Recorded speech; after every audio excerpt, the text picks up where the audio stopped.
अच्छा, एक बात सोचिए, क्या ऐसा हो सकता है कि दो कंपनियां जो बिल्कुल एक जैसा सामान बेचती हैं, साल के आखिर में बिल्कुल अलग-अलग मुनाफा दिखाएं? सुनने में अजीब लगता है ना? पर ऐसा होता है। और इसका राज छिपा है एक छोटी सी चीज में, इन्वेंट्री वैल्यूएशन। तो चलिए आज इसी राज से पर्दा उठाते हैं। तो ये रही वो पहेली। दो कंपनियां बिल्कुल एक जैसा सामान, एक जैसी बिक्री, पर जब रिपोर्ट कार्ड आता है यानी प्रॉफिट स्टेटमेंट, तो एक कंपनी का मुनाफा दूसरी से कहीं ज्यादा होता है। सवाल ये है कि आखिर ऐसा कैसे मुमकिन है? जवाब, जैसा कि मैंने बताया, उनके स्टॉक के हिसाब किताब में ही छुपा है। तो चलिए इस मुनाफे की पहेली को सुलझाना शुरू करते हैं। और इसकी पहली कड़ी क्या है? वो है इन्वेंट्री। जी हाँ, कंपनी अपने स्टॉक, अपने सामान का हिसाब कैसे लगाती हैं, बस वहीं से सारा खेल बदल जाता है। अब सवाल उठता है कि ये इन्वेंट्री होती क्या चीज है? देखिए, बहुत सिंपल है। किसी भी कंपनी के पास जो भी सामान बेचने के लिए रखा है, वो सब इन्वेंट्री है। इसमें कच्चा माल भी हो सकता है, आधा अधूरा बना सामान भी, और बेचने के लिए तैयार माल भी। लेकिन असली खेल तब शुरू होता है जब यह तय किया जाता है कि इस पूरे सामान की कीमत क्या लगाई जाए। तो इस पहेली को सुलझाने के लिए ना, अकाउंटेंट्स के पास तीन खास तरीके होते हैं। चलिए एक एक करके इन तीनों को समझते हैं और देखते हैं कि ये काम कैसे करते हैं। सबसे पहला और सबसे कॉमन तरीका है FIFO, यानी फर्स्ट इन फर्स्ट आउट। जैसा नाम वैसा काम। जो माल पहले खरीदा गया, माना जाता है कि वो ही पहले बिका। सबसे अच्छा उदाहरण है दूध की दुकान का। दुकानदार हमेशा पुरानी दूध की बोतलें आगे रखता है ताकि वो पहले बिक जाएं। बस यही है FIFO। अब दूसरा तरीका है LIFO, यानी लास्ट इन फर्स्ट आउट। और ये जैसा कि नाम से ही लग रहा है, फीफो का एकदम उल्टा है। इसमें यह माना जाता है कि जो माल सबसे आखिर में खरीदा गया, वही सबसे पहले बिकेगा। इसकी मिसाल ऐसी है जैसे किसी डेस्क पर कागजों का ढेर पड़ा हो और हम हमेशा सबसे ऊपर वाला कागज ही उठाते हैं। और फिर आता है तीसरा तरीका, वेटेड एवरेज। अब यह तरीका ना तो फाइफो की तरह सोचता है, ना लाइफो की तरह। यह एक बीच का रास्ता अपनाता है। ये क्या करता है कि जितने भी दाम पर सामान खरीदा गया, उन सब का एक औसत यानी एवरेज दाम निकाल लेता है और फिर हर बेची गई चीज की कीमत उसी एवरेज दाम पर लगाता है।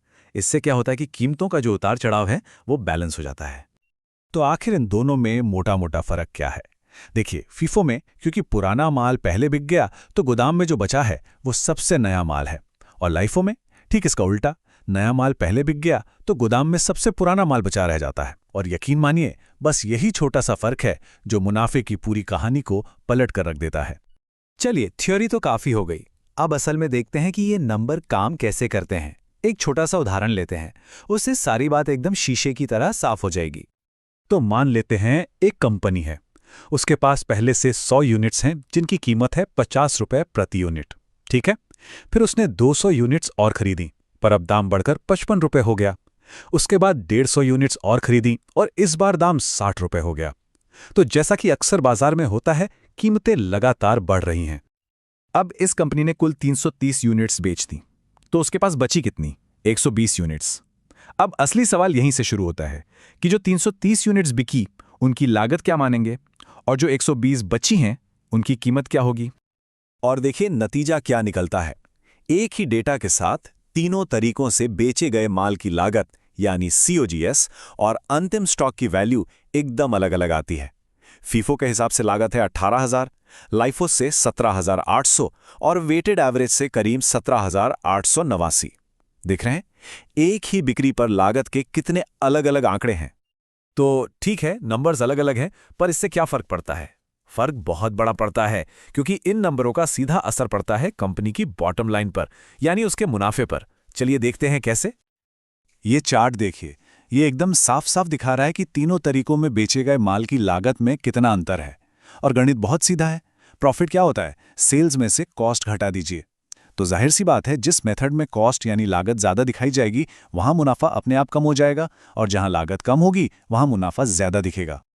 तो बात समझ में आ रही है? ये सिर्फ अकाउंटिंग की किताबों का कोई बोरिंग चैप्टर नहीं है। नहीं, ये एक बहुत बड़ा स्ट्रैटेजिक फैसला है। कोई कंपनी कौन सा तरीका चुनती है, इससे सिर्फ उसका प्रॉफिट ही ऊपर नीचे नहीं होता, बल्कि उसे सरकार को कितना टैक्स देना है, ये भी बदल जाता है। और ये बहुत बड़ी बात है।